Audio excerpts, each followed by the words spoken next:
Yeah, the old clock in the wall tells me it's the noon hour. You know what that means, don't you? It means we're live from the man cave.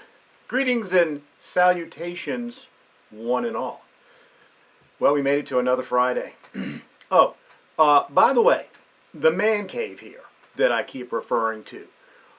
Some of you have wondered, what's that all about? Well, most of you guys that are married, and this is just reality, and it's good.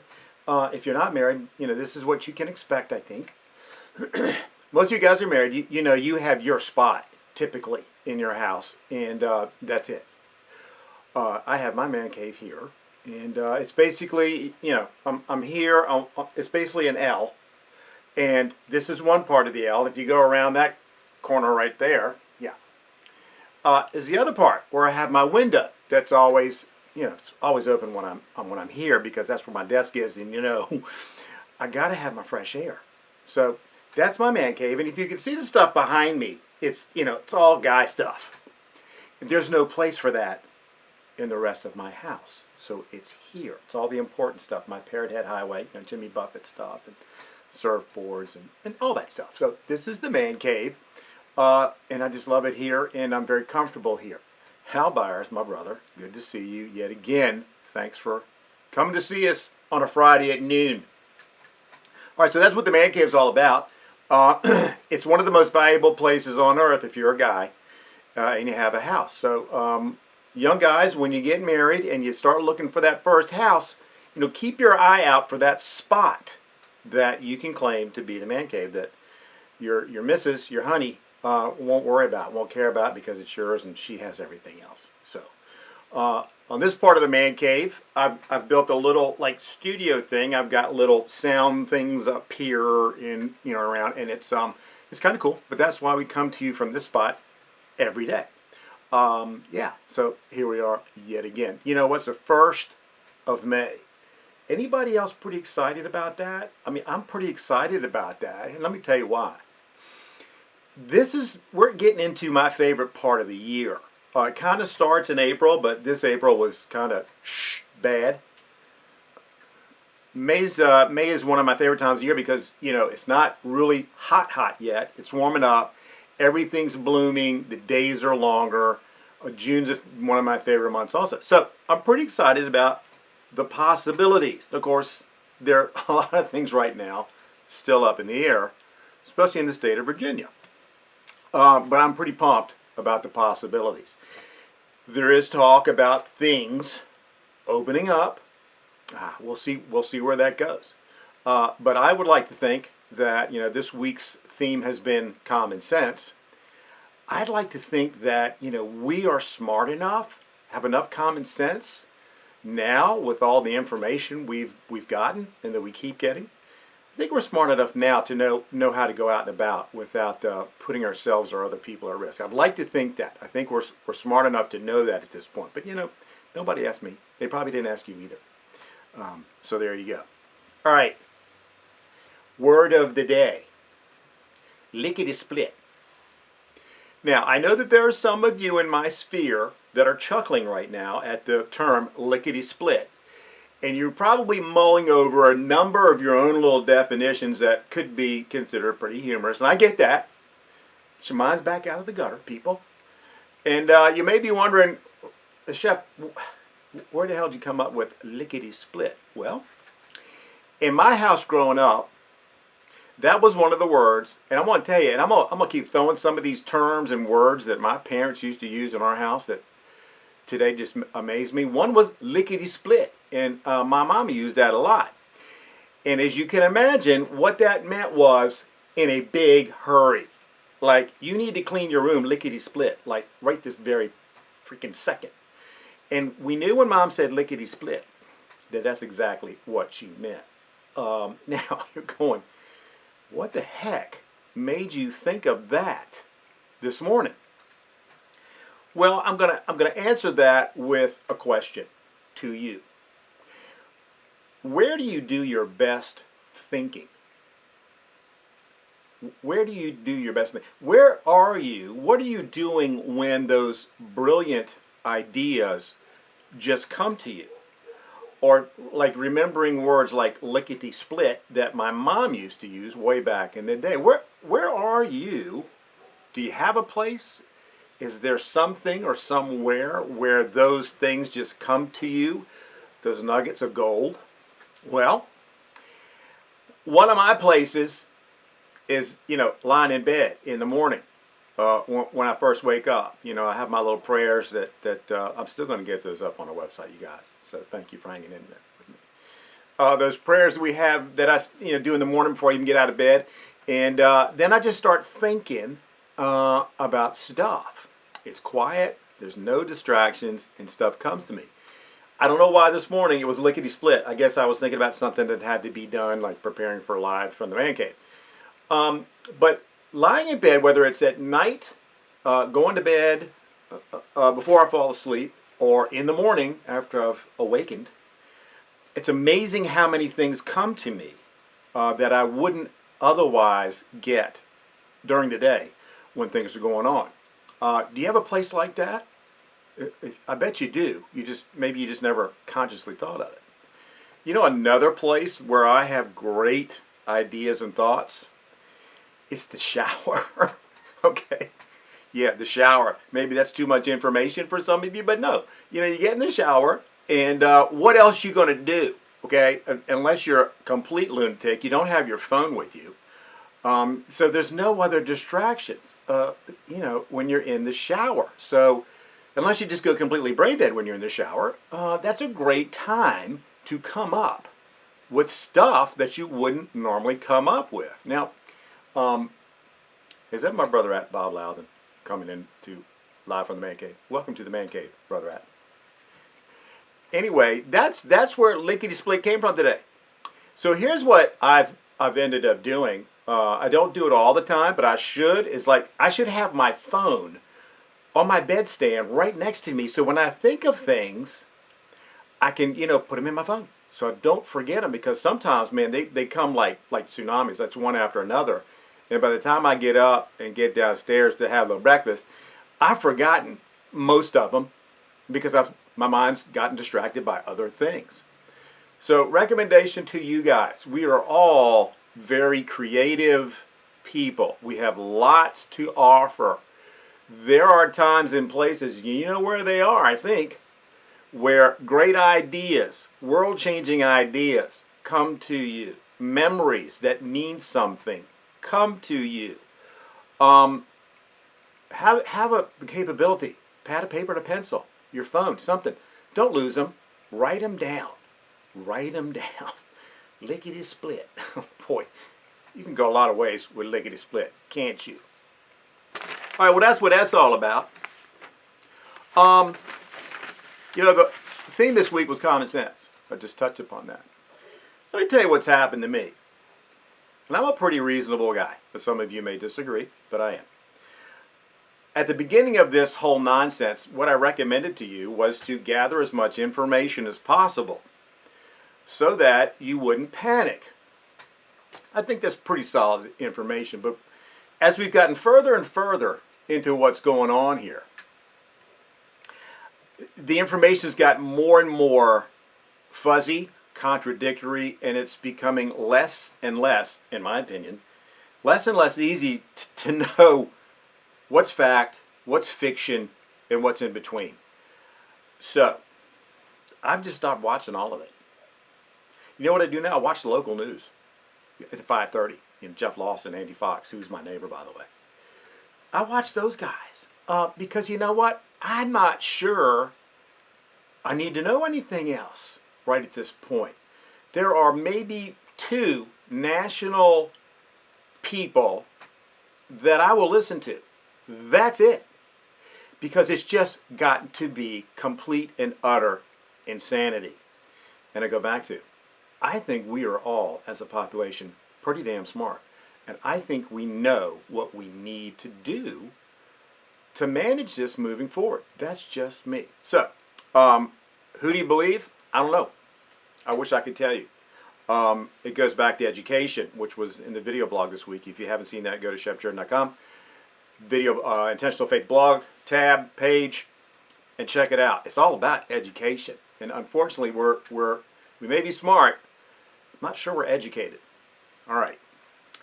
However, having said all of that, do you not sense that there's a light at the end of the tunnel? Yeah, that's called hope. And regardless of what we're being told, regardless of the restrictions that we're still under, I think that there's a rays of hope coming. 1st of May. That's kind of like a ray of hope for me because we're really heading into a great time of the year and being outside and doing fun things. I think there's a light at the end of the tunnel, and hopefully you agree with that. I'm going to cling to that and just believe that things are going to keep getting better. Things are going to start opening up, and we're going to get our lives back. I guess the bottom line here, stay rooted in your faith, because that really is the only thing that doesn't change. As I've tried to express many, many times, a lot of things change. The love of God does not ever change. So if you need to cling to something, that's what you need to cling to. Right on? Right on. All right. Lickety split. I could just keep saying that all day long because it just kind of rolls right off your tongue. It's kind of cool. All right, I want to go back to wins and accountability. Now, if you've been watching live since we've been on, you know that I started to talk about wins and accountability every Friday. So what was your win this week? What were you going to be accountable for? And what are you going to be accountable for next week? And although we can't really converse much back and forth, you to me that is, I can certainly share with you what mine are in the hopes that you can see that wins and accountability, they're all, it's a perspective thing. What's a win for you may not seem like a win to me and vice versa. So, but the point is you got to be able to look back and say, that was a win. There was a positive for this week. And here's what I'm going to do next week in my effort to get more wins. All right, so my win this week, and many of you know that for 10 years I was in the screen printing and embroidery business. And when I closed that down, I took all of my gear and just put it in storage because that was just stupid, okay? Like, look back on that. That was not a smart thing to do. So I have finally this week, I put it all out in Facebook Marketplace for sale. And it reminded me of why I had hesitated doing that in the beginning. And that's because all I did was I said,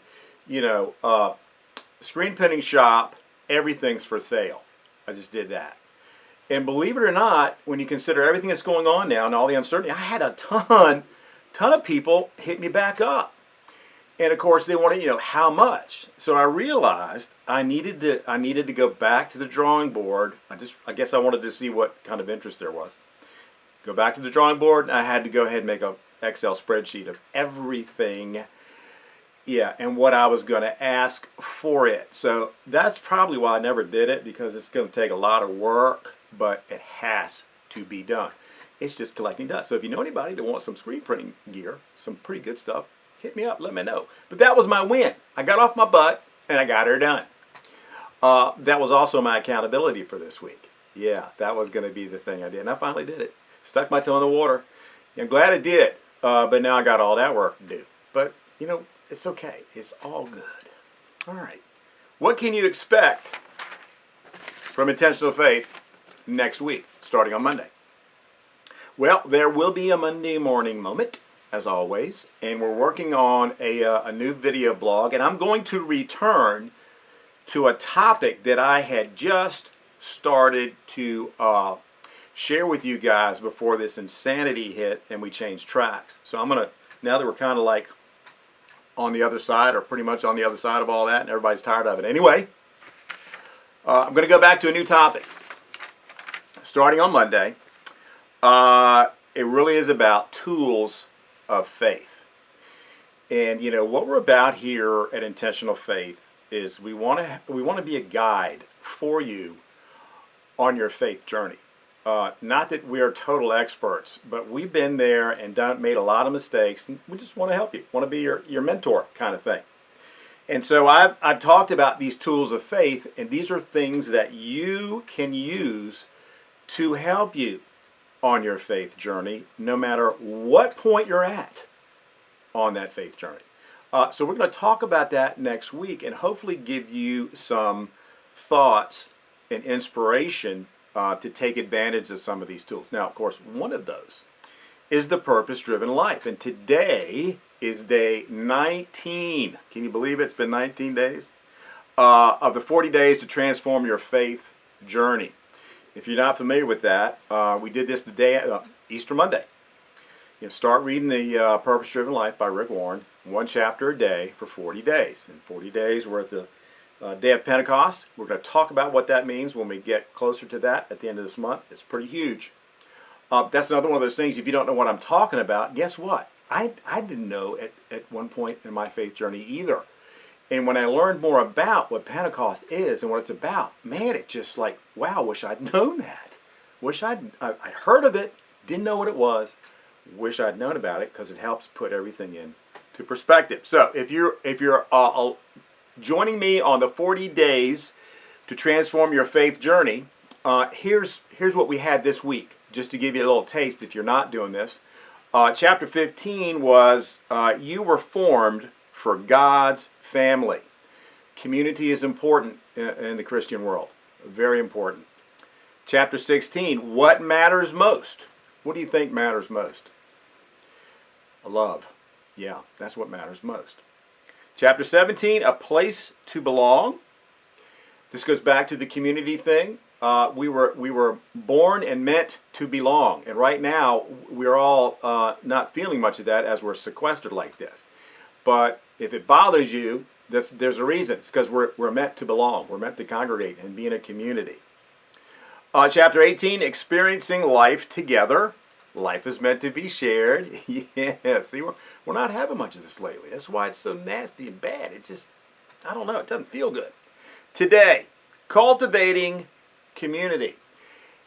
And today was about community requires commitment. Okay, if you're going to be part of the faith, if you're going to take a faith journey, then you're going to be part of a community. And it's going to take commitment. It's not just a part-time thing. So all those 5 topics were this week in the Rick Warren Purpose-Driven Life book. It's just, I'm so glad I'm doing it again for like 5th time, because every time I do this, I get something new out of it. And if you're doing it, keep it up. We're halfway there. And I hope you're getting as much out of it as I am. And heck, I've read the book 5 times. It's just, it says something new to me every time I read it. I learn something new, which helps me. All right, so Tools of Faith coming next week. Be ready. We're going to try and get back to normal stuff, whatever that means. All right, birthdays. I love doing birthdays. And please, if I miss you for some reason, forgive me. I'm sorry. We do live 3 days a week, Monday, Wednesday, and Friday. So I try to keep up with days we've missed. Get all of these from Facebook. So if you're a Facebook friend, that's how I'm coming up with these birthdays. So today is Chandler Edel, daughter of my good friend Chris and Peggy Edel, and she is in my son William's class at Cape Henry Collegiate. She's a wonderful, delightful person. So Chandler, I hope you have a huge day today. Happy birthday. Tomorrow, a couple of very strong ladies. The first is Andrea Elliott of Cape Henry. My first experience with Andrea Elliott was as a parent. I taught her kids at Cape Henry Collegiate School, and then she came on board at Cape Henry and teaches in the lower school now. A delightful person, usually a tuner-inner to Live in the Man Cave, and a faithful supporter of us here. I'm very grateful for that, Andrea. I hope you have a fantastic day. Another strong lady, Emily Slingluff. Believe it or not, I don't even know how old she is. She's still, I think, like 21. And acts that way because she's just an amazing person. It's her birthday today, Emily. I hope you have a great one. What we got here? Those are tomorrow. Andrea and Emily are tomorrow.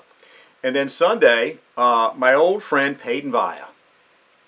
I've known you, Peyton, since we were like knee-high to a grasshopper that long ago. So that's on Sunday. Hope you have a fantastic birthday, my friend. Yep, every day is a gift. Don't forget it. All right, everybody, it's a wrap for this week. Glad you're here. I appreciate all of you for tuning in. Hopefully, we're giving you things that can help you on your journey. And this is what life is. It's a journey. I want to help you, help guide you on that journey. So thanks for joining us. And as always, until Monday, may the Lord of peace himself give you peace at all times and in every way. The Lord be with all of you. You guys, stay strong. Keep the faith. We'll see you right back here on Monday. Bye now.